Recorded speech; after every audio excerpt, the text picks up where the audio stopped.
All right. I believe my microphone should be working. And I'm live. And I'm live. Yeah. Hello. Just take a quick gander. And there's Punkert. So this is day 2 of September. And while right now I'm streaming and this is seems, last second again. James, what are you waiting for the last second of every day to do your September video? But in all fairness, I already did a live stream for the first time today on Bear Supply's new Twitch channel. It's called BS Comedy, which I think is fitting. Somebody already has Bear Supply as a Twitch channel, and I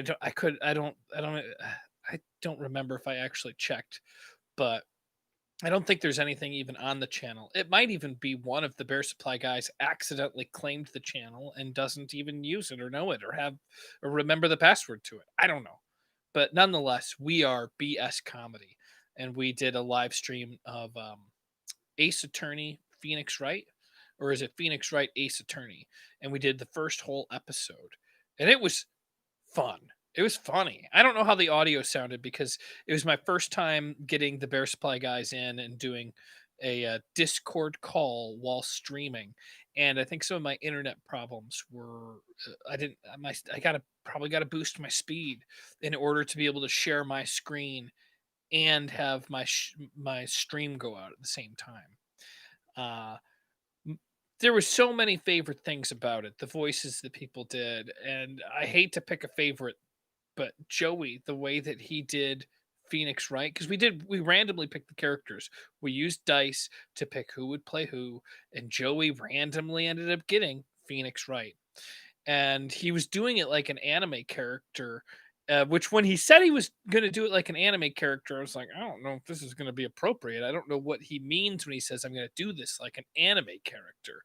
But what he ended up doing is at like the high action points um, of the trial when Phoenix Wright is talking, it's like, I'd like to show you this evidence, and he'd like scream, and it made me laugh every single time. So that was the social stuff that I did before even this video. And there's, as far as I know, there's a couple people watching. You're welcome to ask me some questions, but lucky for me, I have a question from, oh my gosh. The problem is I don't even know how to find my previously live videos. Oh, I know how to do it. Let me just I'll do this. I want to give credit where credit's due because I wouldn't have this social question to answer if it wasn't for the fact that somebody said, who was it? See the comments. What? Why are the comments not on there? It was. I'm going to view it on YouTube. There it is. Gamerword.net. Gamerword.net asked me, what is my favorite horror movie? And I actually have not come up with what I've decided it was going to be. Um, it's hard. I think horror is my favorite movie genre. So I have a favorite horror book, but the movie of that book was not good. Hmm, I don't even honestly know if that is my favorite book. I really like the book John Dies at the End. And I read all it's a trilogy. There's John Dies at the End. This book is filled with spiders, and then there's a third book. I don't remember what it's called, unless there's only two and I'm forgetting. But I think it's a trilogy. And by God, those books are so funny. It reminds me, it gives the same humor that I got reading Douglas Adams books from the Hitchhiker's Guide to the Galaxy, except it's legitimately a really scary book. It's pretty creepy. So I would say that is one of my favorite horror books, but I've also read a lot of Stephen King, and I'm a huge fan of Stephen King's writing to the point in time where I was almost only reading Stephen King, and I don't think that's good. I think you gotta spread yourself out read different authors. Even if you really like one, you've got to, like, I don't know, maybe it's some sort of an obsessive thing that I have, but I've read a lot of Stephen King books, and my favorite books by Stephen King were Regulators and Desperation. One book is written by Stephen King, the other book is written by his, I forget what you call it, the pseudonym, where it's not a pseudonym. I forget what those are called, but where you're writing underneath a different author's name, Richard Bach. And in the Regulators, there's a little boy who has like super I don't want to say, it's not really telekinetic powers. It's a lot of powers, but he can do things with his mind.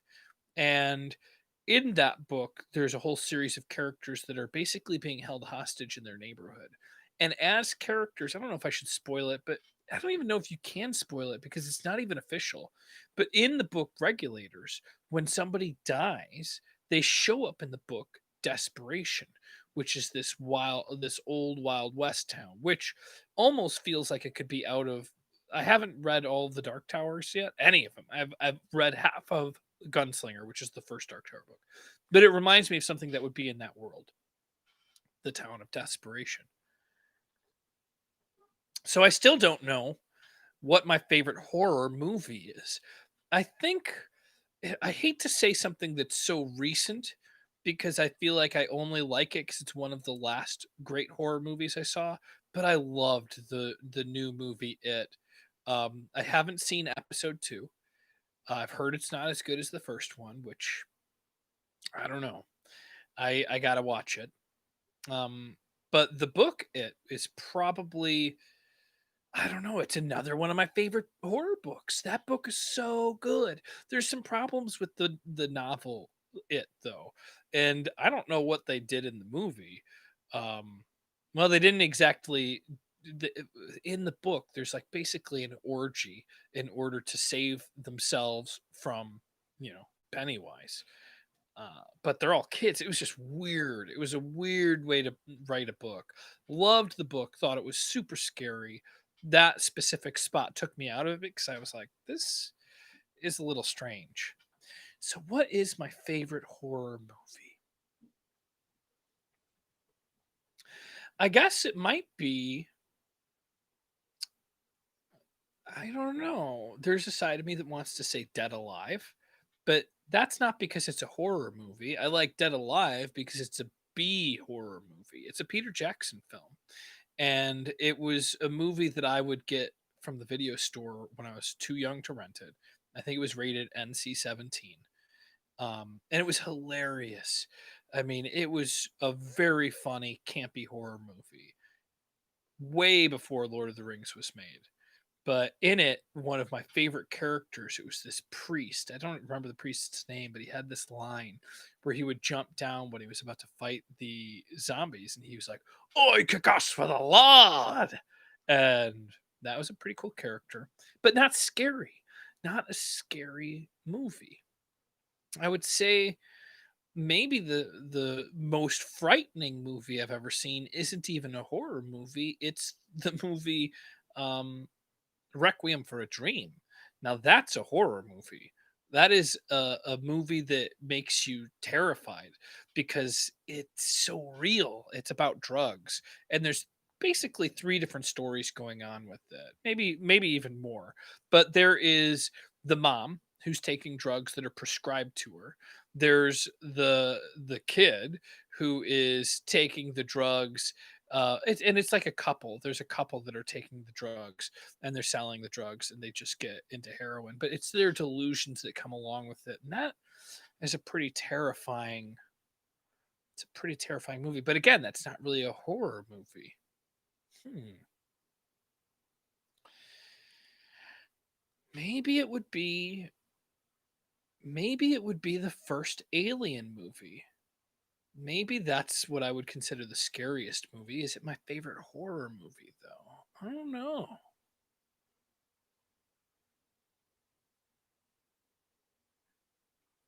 I remember when I was a kid, I watched this movie called In the Mouth of Madness, and it had the guy that was in Jurassic Park. And in it, he was a writer, and the things that he was writing would come to come real. And it scared the shit out of me when I was in like 8th grade. But then I watched it again as an adult. I think it was with my at time girlfriend, now wife. I don't know who it was, but I showed this movie to somebody else later, being like, "This movie's so scary." It did not hold up. It wasn't even campy, was the problem. It wasn't even a bad scary movie.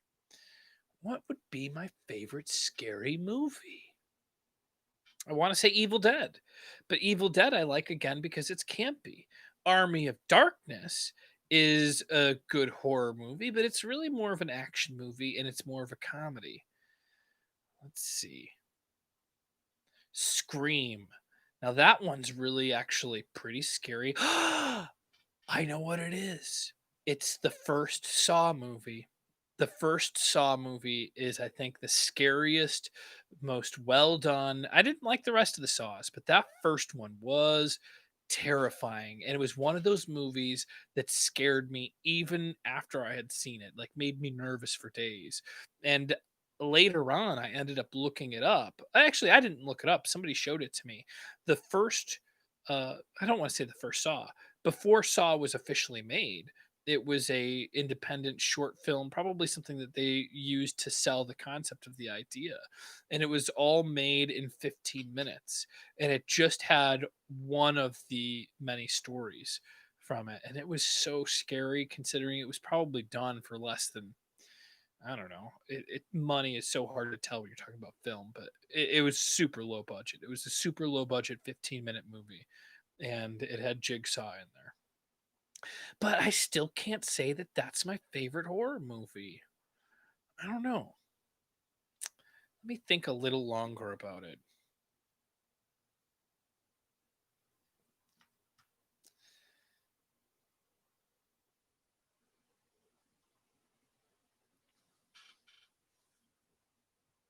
Hmm. There's a movie called The Descent, I think is what it's called, and it was about going into like caves, and in it, the cave, like, I guess I'm not really claustrophobic, but I guess I must be claustrophobic because it, like, just watching it, it was about spelunking. And I'd say at least half of the movie was just these people going through caves, and it was terrifying because the caves would partly collapse and they were stuck, they couldn't get out. Um, and then halfway through, there's like these demon creatures that are living in the mountains. That's pretty scary. Hmm. I find the television show American Horror Story to be really pretty scary and uh, consistent. I've seen, I think, at least 3 seasons. The one season I watched most recent was the one, I think it was 3 years ago. It was before Trump was the president. It might have been just when Trump became president, but it was all about a cult and and I'm pretty sure that it's been a while because I watched it right around the time of the election, and it might have been new at the time. Um, but it was very much parodying, and I don't mean parody like SNL, but like it was mirroring what was going on with like liberals and Republicans, liberals and conservatives, I should say, and how much they thought each other were crazy. And watching these two worlds hate each other and like drive each other into joining like forcing somebody because of their opinions to almost join a cult. Um, that was pretty scary. Yeah, I think those would probably be the scariest ones. Gosh, horror favorite horror movie is a tough question. I think horror is probably my favorite genre, and it's my favorite genre. But typically, uh, I like when they blend it with humor because it's a good break. Like my favorite horror movies are Scream, Dead Alive, Evil Dead. Those all have a lot of comedy in it. You could even argue that the movie It, the first one, episode one, which is the only one I've seen, has a lot of humor in there. There was a lot of times in that movie that you're laughing. I think it's important. Oh, what's that one movie that was it's like Camp Dead or something where they're all on an island and there's like a massacre going on. That movie's great. And then there's Tucker and Dale versus Evil. That's an amazing movie. Not particularly that scary, but definitely classified as horror and fortified with humor, you know. Well, guys, thanks for tuning in. If anybody has any other questions tomorrow, I'll get. Oh, there was also before I go, here's the other question. Do I miss improvising on stage? And oh, oh, thank you, Pokey Kid. I appreciate that. So the question was, do I miss improvising on stage, and is it even worth improvising anymore now that I can't? And I'd be lying if I didn't say that every day I think about that at least once. And the answer is no. It's I'm never gonna stop improvising. I haven't lost my interest in it. I'm definitely trying to learn new ways to do improv. I'm really lucky that I have Alchemy This. Alchemy This allows me to perform with other performers that are at a high caliber, and we're able to create content that I think is as good. If anything, it's almost as good. It's really close to the quality that we had in the studio. There's something a little bit different about being there in the moment. Like you'll hear us if you listen to Alchemy This, you'll hear sometimes two people talking at the same time, and there's a little bit more confusion about whose turn it really is to talk.